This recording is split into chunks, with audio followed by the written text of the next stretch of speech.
अविनाश सुबह समय पर उठा नहीं तो संस्कृति को चिंता हुई। उसने अविनाश को उठाते हुए उसके माथे पर हाथ रखा। माथा तप रहा था। संस्कृति घबरा उठी। अविनाश को तेज बुखार था। 2 दिन से वह खांस भी रहा था। संस्कृति ने कल इसी वजह से उसे ऑफिस जाने से मना कर दिया था, मगर आज तेज बुखार भी था। उसने जल्दी से अविनाश को दवा खिलाकर माथे पर ठंडे पानी की पट्टी रखी। संस्कृति और अविनाश की शादी को अभी ज्यादा वक्त नहीं गुजरा था। 2 साल ही हुए थे। पिछले साल तक सास ससुर साथ में रहते थे, मगर कोरोना में संस्कृति की जेठानी की मौत हो गई तो सास ससुर बड़े बेटे के पास रहने चले गए। उसके बाद कोरोना का प्रकोप बढ़ता ही गया। पिछले कुछ समय से टीवी चैनल्स पर दिल्ली के अस्पतालों में कोरोना से जूझने वालों की हालत देखकर वह वैसे भी परेशान थी। कहीं वेंटिलेटर नहीं तो कहीं ऑक्सीजन नहीं। मरीजों को अस्पतालों में बेड तक नहीं मिल रहा था। ऐसे में अब उनका क्या होगा, यह सोचकर ही वह कांप उठी। जल्दी से उसने माँ को फोन लगाया। माँ, अविनाश को सुबह से बहुत तेज बुखार है, क्या करूँ? बेटा, यह समय ही बुरा चल रहा है। राजू भी कोरोना पॉजिटिव है, वरना उसे भेज देती। हम खुद उसकी देखभाल में लगे हुए हैं। तू ऐसा कर, जल्दी से डॉक्टर को बुला और दवाएं शुरू कर। हाँ माँ, वह तो करना ही होगा। मेरी सास की भी तबीयत भी सही नहीं चल रही है, वरना जेठ जी को ही बुला लेती। घबरा नहीं बेटी, धैर्य से काम ले, सब ठीक हो जाएगा, माँ ने समझाने का प्रयास किया। संस्कृति ने पति का कोरोना टेस्ट कराया। तब तक फैमिली डॉक्टर से पूछकर दवाएं भी देती रही। इस बीच अविनाश की हालत ज्यादा खराब होने लगी तो वह उसे लेकर अस्पताल भागी। 2 अस्पतालों से निराश लौटने के बाद तीसरे में मुश्किल से बेड का इंतजाम हो सका। सास ससुर और जेठ भी दूसरे शहर में थे, सो मदद के लिए आ नहीं सके। वैसे भी दिल्ली में लॉकडाउन लगा हुआ था। रिश्तेदार चाह कर भी उसकी मदद करने नहीं आ सकते थे। आस पड़ोस वालों ने कोरोना के डर से दरवाजे बंद कर लिए। तब संस्कृति ने अपने दोस्तों को फोन लगाया, पर सबने बहाने बना दिए। अकेली संस्कृति पति की सेवा में लगी हुई थी। अस्पताल में मरीजों की लंबी कतारों और मौत के तांडव के बीच किसी तरह संस्कृति खुद को बचाते हुए पति के लिए दौड़ भाग करने में लग गई। कभी दवा की पर्ची लेकर भागती तो कभी खाना लेकर, कभी डॉक्टर से गिड़गिड़ाती तो कभी थक हार कर बैठ जाती। उसे कोरोना वार्ड में जाने की इजाजत नहीं थी। बाहर रिसेप्शन में बैठकर ही पति के ठीक होने की कामना करती रहती। उस पर पति की तबीयत अच्छी होने के बजाय बिगड़ती जा रही थी। उस दिन भी डॉक्टर ने पर्ची में कई दवाएं जोड़कर लिखी। वह दवाएं लेने गई, मगर जो सबसे जरूरी दवा थी वही नहीं मिली। अस्पताल में उसका स्टॉक खत्म हो चुका था। अब वह क्या करेगी? बदहवास सी वह अस्पताल के बेंच पर बैठ गई। बगल में ही परेशान सा एक युवक भी बैठा हुआ था। संस्कृति ने उसकी तरफ मुखातिब होकर पूछा, आप बता सकते हैं यह दवा मुझे कहाँ मिलेगी? मैं खुद यह दवा ढूंढ रहा हूँ, आसपास तो मिली नहीं। मेरे दोस्त ने बताया है कि नोएडा में उसकी शॉप है। उसने कुछ दवाएं स्टॉक करके रखी हैं, सो वह मुझे दे देगा। अभी जाने की ही सोच रहा था। पर्ची लाइए, मैं अपने साथ आपके लिए भी दवा ले आता हूँ। बहुत मेहरबानी होगी। सुबह से इसके लिए परेशान हो रही थी। पसीना पोंछते हुए संस्कृति ने कृतज्ञ स्वर में कहा, मेहरबानी की कोई बात नहीं, इंसान ही इंसान के काम आता है। बस इतना शुक्र मनाइए कि दवा वहाँ मिल जाए, कहकर वह चला गया। करीब 2 से 3 घंटे बाद लौटा तो उसके चेहरे पर परेशानी की लकीरों के बावजूद खुशी थी। यह लीजिए, बड़ी मुश्किल से मिली, मगर मिल गई, यही बहुत है। बहुत बहुत शुक्रिया। कितने की है? संस्कृति का चेहरा भी खिल उठा था। अरे नहीं, पैसे की जरूरत नहीं, आप पहले यह दवा खिलाइए मरीज को डोट। उस दिन के बाद से दोनों में बातचीत होने लगी। वह अपने भाई की देखभाल में लगा था और संस्कृति पति के लिए दौड़ भाग कर रही थी। दोनों का दर्द एक सा ही था। संस्कृति जब भी व्यथित होती तो उसके कंधों पर सिर रखकर रो लेती। कोई चीज लानी होती तो प्रतीक लेकर आता। संस्कृति को घर छोड़कर आता। धीरे धीरे तकलीफ के इन दिनों में दो अजनबी एक बंधन में बंधते जा रहे थे। उनके बीच एक अजीब सा आकर्षण भी था जो दोनों के इस बंधन को और मजबूत बना रहा था। एक दिन अविनाश का ऑक्सीजन लेवल काफी घट गया। अस्पताल में ऑक्सीजन सिलेंडर नहीं था। तब प्रतीक ने यह जिम्मेदारी अपने ऊपर ले ली। पूरे दिन कड़ी धूप और गर्मी में लाइन में लगकर आखिर वह ऑक्सीजन सिलेंडर लेकर ही लौटा था। उस दिन संस्कृति ने पूछा था, आप मेरे लिए इतना कुछ कर रहे हैं, इतना ख्याल रखते हैं, मगर क्यों? मैं तो आपकी कुछ भी नहीं लगती। फिर बताओ न, ऐसा क्यों कर रहे हो? पहली बात, हर क्यों का जवाब नहीं होता, और दूसरी बात, हम दोनों हमसफर नहीं हैं, तो क्या हुआ, हमदर्द तो हैं ना। आपके दर्द को मैं बहुत अच्छे से महसूस कर सकता हूँ। आपकी तकलीफ देखकर मुझे दुख होता है। बस किसी भी तरह आपकी मदद करना चाहता हूँ। एक अनकहा सा मगर मजबूत साथ महसूस कर वह गमों के बीच भी मुस्कुरा उठी थी। धीरे धीरे अविनाश की तबीयत और भी बिगड़ गई और उसको वेंटिलेटर पर रखना पड़ा। अस्पताल में वेंटिलेटर्स की भी कमी थी। कई वेंटिलेटर्स खराब हो गए। बदहवास सी संस्कृति ने प्रतीक को फोन लगाया तो पता चला कि उसके भाई को भी कहीं और शिफ्ट करने की नौबत आ गई है।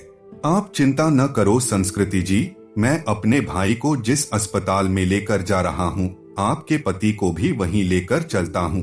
वहाँ वेंटिलेटर की सुविधा है और डॉक्टर्स भी अच्छे हैं। प्रतीक ने उसे ढांढस बंधाया और फिर जल्दी ही शिफ्टिंग की सारी व्यवस्था करा दी।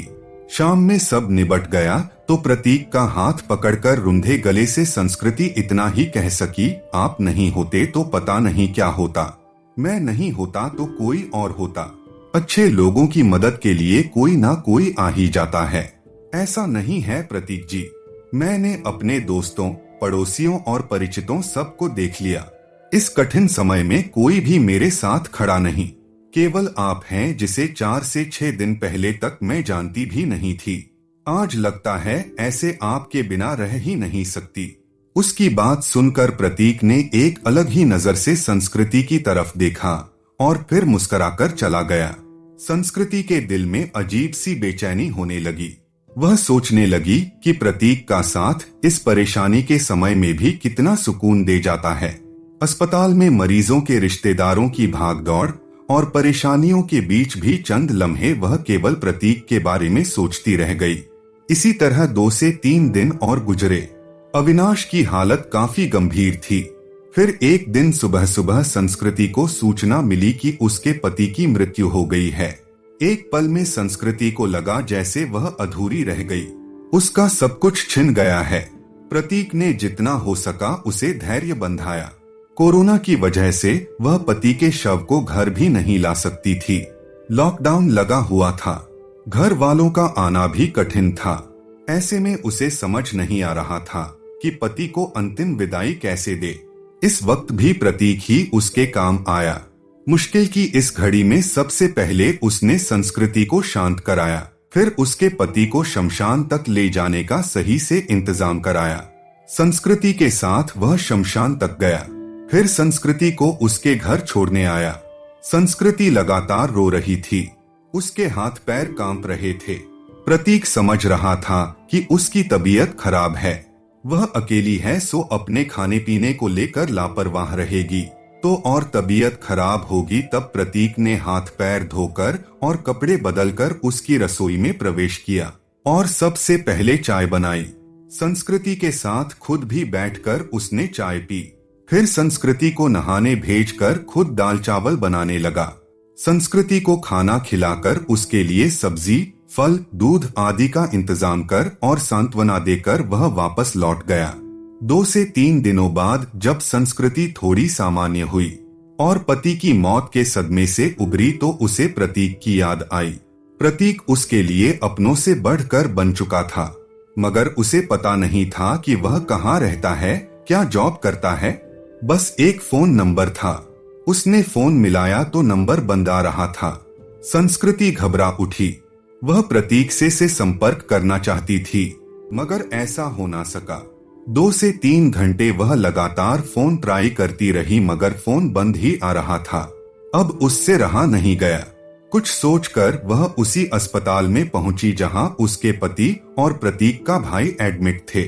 वह रिसेप्शन एरिया में घूम घूम कर प्रतीक को खोजने लगी, क्योंकि अक्सर दोनों वहीं बैठे होते थे। फिर वह उसे खोजती हुई कैंटीन में भी गई। हर तरफ चक्कर लगा लिया, मगर प्रतीक कहीं नजर नहीं आ रहा था। थक कर वह वापस रिसेप्शन में आकर बैठ गई और सोचने लगी अब क्या करे। तभी उसे वह नर्स नजर आई जिससे संस्कृति की जान पहचान हो गई थी। संस्कृति के पति की देखभाल वही नर्स करती थी।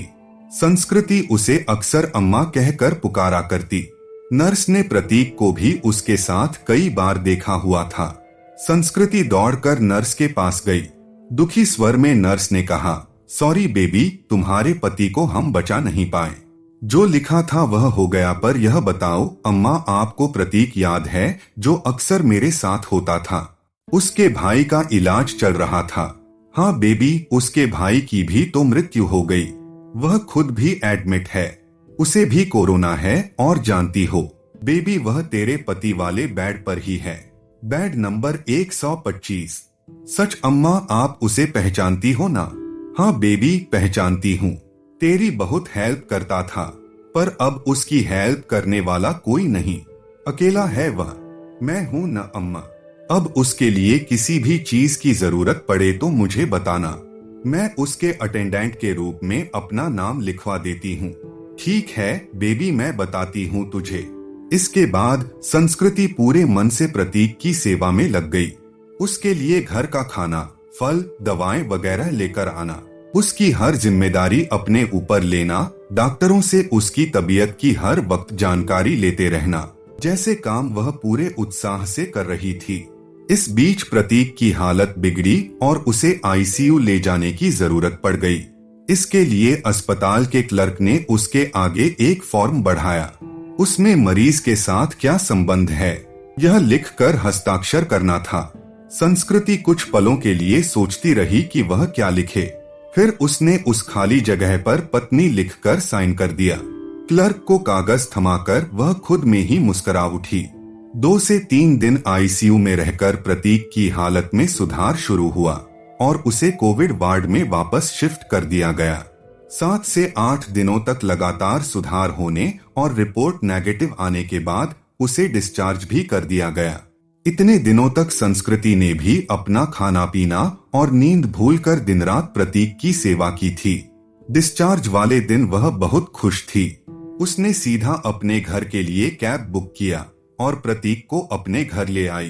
प्रतीक ने टोका तो संस्कृति ने थोड़े शरारती अंदाज में जवाब दिया, मैंने फॉर्म में एक जगह यह लिखकर साइन किया है कि मैं तुम्हारी पत्नी हूँ और इसलिए अब मेरा और तुम्हारा घर अलग अलग नहीं बल्कि एक ही होगा। मगर संस्कृति, लोग क्या कहेंगे? लोगों का क्या है प्रतीक, जब मुझे जरूरत थी तो क्या लोग मेरी मदद के लिए आगे आए थे? नहीं न, उस वक्त तुमने मेरा साथ दिया। अब मेरी बारी है, इसमें गलत क्या है? तुम थोड़े ठीक हो जाओ, फिर सोचेंगे कि क्या करना है। संस्कृति ने अपना फैसला सुना दिया। करीब 10 दिन संस्कृति ने जी भर कर प्रतीक का ख्याल रखा। हर तरह से उसकी सेहत पहले की तरह बनाने और खुश रखने का प्रयास करती रही। संस्कृति एक संयुक्त परिवार से संबंध रखती थी। ससुराल में धन संपत्ति की कमी नहीं थी। यह घर भी पति के बाद उसके नाम हो चुका था। पति ने उसके लिए काफी संपत्ति और गहने भी छोड़े थे। बस एक हमसफर की कमी थी जिसे प्रतीक पूरा कर सकता था। उस दिन शाम में संस्कृति ने प्रतीक के हाथों को थाम कर कहा, जो बात मैंने अनजाने ही उस फॉर्म में लिखा, क्या हम उसे हकीकत का रूप नहीं दे सकते? क्या मैं तुम्हें अपने हमदर्द के साथ साथ एक हमसफर के रूप में भी स्वीकार हूँ? मुझे लगता है संस्कृति की अब यह बात कहना फजूल है। मतलब यह कि तुम ऑलरेडी मेरी हमदर्द और हमसफर बन चुकी हो। हम हमेशा साथ रहेंगे। तुमसे बढ़कर कोई और मेरा ख्याल नहीं रख सकता, कहकर प्रतीक ने संस्कृति को गले से लगा लिया। तो दोस्तों, इस कहानी से ये सीख मिलती है कि टाइम आने पर कोई साथ नहीं देता है। पराये ही साथ देते और पराये ही काम आते हैं। आज के लिए इतना ही दोस्तों, मिलते हैं अगले वीडियो में। Thank you guys.